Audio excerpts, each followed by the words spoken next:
অসাধারণ। আর এদিকে বাহ, এই জন্মে হাত থাকতে যারা যারা না তুলেছেন পরের জন্মে কিন্তু আর হাত পাবেন না, জগন্নাথের মতো হবে। এখনো সময় আছে, যারা যারা তোলেননি হাত আছে তারা দু হাত তুলুন, পরের জন্মে কিন্তু ক্যামেরাম্যানরা একটা হাত পাবে না। হ্যাঁ তুলেছে, ঠিক আছে।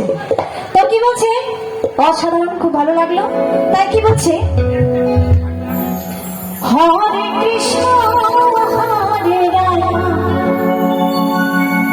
কংসের কারাগারে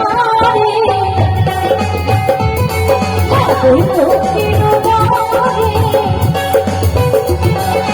কংসের কারাগারে দৈবকীর দ্বারে জন্ম নিল ভগবান। হরে কৃষ্ণ হরে রাম হরে কৃষ্ণ হরে রাম।